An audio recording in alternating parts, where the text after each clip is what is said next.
Glasses right there. Well, I was going for the other one, but okay. Hi, my name is Ian.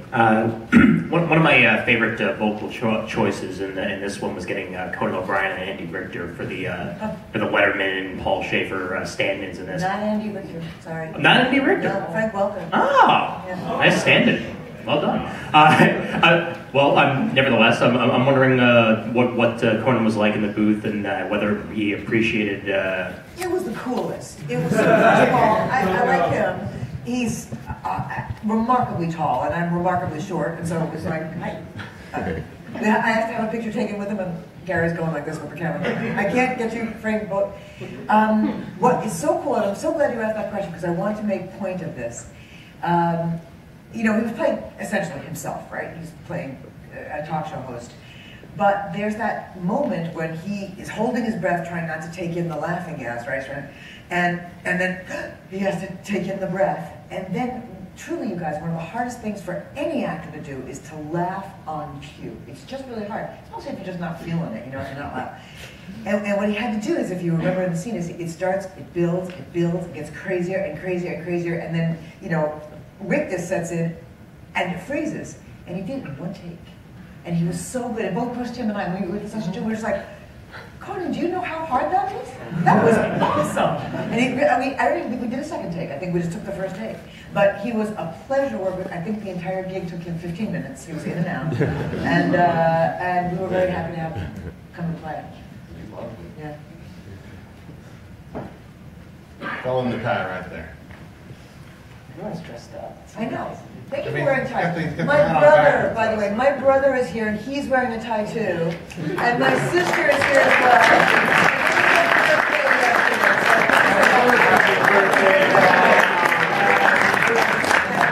I have my Batman tie on. Very cool.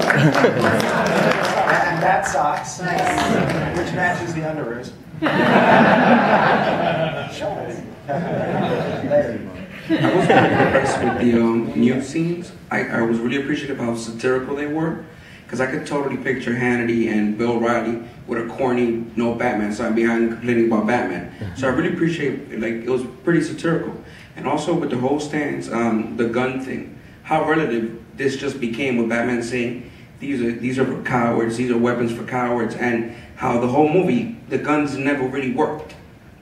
So I just really appreciate it, and I wonder if you guys had a chance to talk about how relevant that really was, and how it shows Batman, and as he's supposed to be this really dark character, but he's really effective about being completely violent to the worst with weapons. So I thought that came off really great. Thank you. I love that idea that Batman will not use a gun. From the very beginning when I first started working on Batman, I didn't know that, and then it was revealed that Batman will not use a gun. And who could possibly have foretold what was going to happen in the world with guns in theaters and stuff, and that, because we made the movie way before that happened.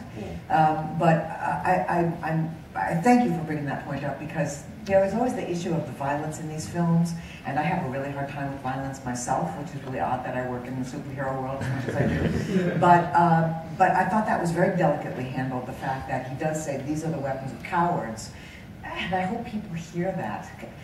And that guns can just go away. We just don't need them.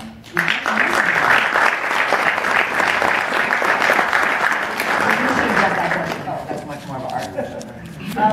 You know, I think I answered this for when I did a little interview earlier. But the one thing I want to do, a lot of people say, oh, Dark Knight Returns is so violent. And I think one of the things is that what Frank Miller had done, you fill in how violent it is. Because, you know, like for example, the scene where Joker is stabbing Batman. That's like in one panel, but you know, for myself, I filled in the fact that he's still doing it while Batman's choking him. And the thing about guns, you know, one of the things I want to do is, you know, Batman doesn't use guns, except for that one little instance that he's trying to shoot the C4, which really doesn't work, but it's comic book logic, really. But I had to keep it in because that's how Frank did it. But one of the things I want to do is, I didn't want to do violence for violence sake. I mean, if you do have, you know, firearms or anything like that, it should tell a story. There should be an idea for it. And in this case, it's being wielded by a madman, and Batman has to stop him because he's going to do whatever he can to stop any more innocents from being killed or injured.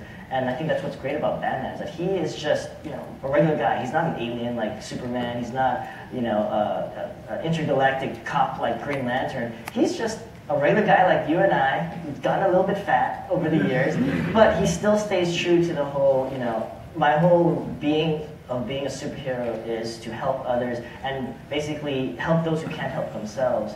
And he'll die trying to, save people who he doesn't know. And I think that's what's really great about that character, Okay, you're going to make your way down front, and we're going to talk to this fellow right here. Thanks. I don't even think I need a mic, but... Well, you do this as people at home, guys. Oh, sorry. So there are almost 13 people listening.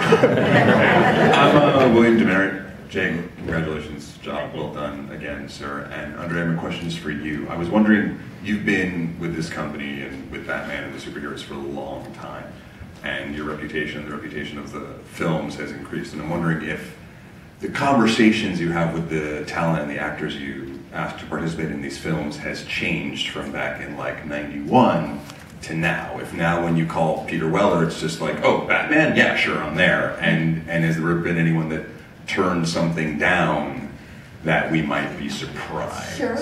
I get turned down all the time. and the thing is that oftentimes it just has to do with scheduling. We have a really finite, limited production period. Because we record the voices first, everything else is waiting for us to have a track so they can start reading the track and animating. So we have a really small window, maybe a month from the time it's... We just did one in 3 weeks. Yeah, we did. It was almost less than 3 weeks. It was weeks. remarkable. And then finished recording that on a Friday morning and had the casting meeting for the next one that afternoon. So it's a really finite period of time. So actors do turn me down. Whenever they turn me down because they're simply not available, I keep a list of those people and go back to them on the next one that actor's appropriate for. And, they're all different. You look at Batman from, say, Under the Red Hood, and this Batman, they're clearly different ages, and so you can cast different voices. And I keep a wish list of actors that I always want to work with and who can we go to, and you think they'll say yes this time because last time they were too busy shooting in Prague and we couldn't get them or whatever.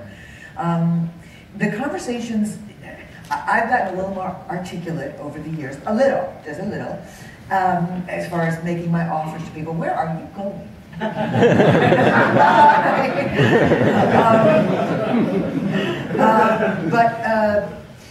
The one thing that I have really been able to do over the years, because I have a reputation of making it a very pleasant experience in the recording booth when they're working with me, that a lot of people, their agents will say, if you're going to do one of these, this is a good one to go do because, first of all, it's Batman, and second of all, you're going to be well taken care of by the director. She's not going to ask you to rip your throat out. And I say that after I looked at it and thought, I should make every actor that I offer the role of Superman to explain to them that you're going to have to be electrocuted for 30 seconds, which means you're going to have to go, for 30 seconds. But I heard poor Mark Valley doing that. I forgot about that. Make every Superman rip their throat out. But I told somebody that interviewed me before, I have to think that Mark Valley liked doing the gig because when he came in to do his ADR, which, as you guys know, is working to picture after it's all animated, they're fixing the impacts and the punches and stuff, and Mark showed up a week early for the gig. I'm like, wait, are you here for me, Mark? And he's like, yeah. I'm like, I don't think you're booked till next Wednesday. But I think he had a good time. He had a great time. That's close to jumping on a plane and coming out here with us. No, I'm so glad he almost did come. But the other thing that I wanted to make a point about is, because I think I mentioned I have 30 other actors in this piece that all had to do 3 voices, and budgetary reasons, I don't have a lot of money to offer them, so I call my friends, and now I have a lot of friends, because I've been doing this for a long time. So in this cast, it's remarkable. Pinky and the Brain are in there, Maurice LaMarche and Rob Paulson are in there, Jess McNeil is in there, Jim Mescamin is in there, Townsend Coleman, who worked with us for a million years, D. Bradley Baker, one of the most stunning voiceover actors around, and Frank Welker, stunning voiceover actors. Wait, I brought my list because it's just remarkable. Michael McKeon, who we talked about. David Selby, we didn't even talk about David Selby as Commissioner Gordon. He's just stunning. Gary Anthony Williams, who you remember from part 1, was the mutant leader, who was the black news anchor all through this. A completely different voice, just so brilliant. Maria Canals, you all know. Gwendolyn Yo is the newscaster, the Asian newscaster with always one short earring, one long earring, and she's always kind of stupid. Lola Chong is her name, thank you. Paget Brewster is in there from Criminal Minds. Paget Brewster is, hold on, I have my notes so I can tell you, she's Lana Lang. Her other character is called A Woman. Yuri Lowenthal, wonderful, Greg Delisle. These are all top voiceover actors. James Patrick Stewart, Danny Jacobs, who left and went to the seminary right after this project. I don't know. Carlos Alazraki, Greg Eagles, Frank Belkadi, Bradley Baker, Rob Paulson, Tara Strong. Tara Strong. There's a scene, she plays Michelle, and you know Tara Strong, she's Bubbles from Powerpuff Girls in it. But in that scene where they're walking through the tunnel, or I guess it's after school, and she's asking Ariel Winter's character, Carrie Kelly, you know, what details, what's going on, just before Albert picks her up, what's going on, what's going on? And what's so great is Tara is, what, 35 years old, I'm guessing? And Ariel is 16? 13. And you can't tell that they're not the same age, I think. You can't tell they're not the same age. Just such a tribute to how talented some of these voiceover actors are.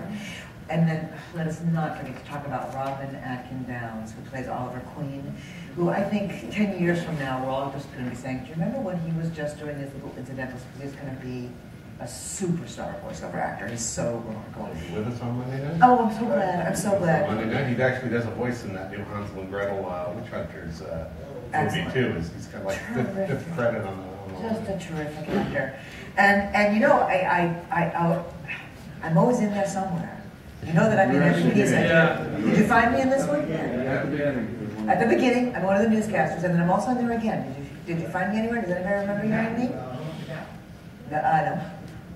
It's when Commissioner Gordon grabs all the people and is trying to get them to help get the fires out. And like, are you crazy? Let go of me!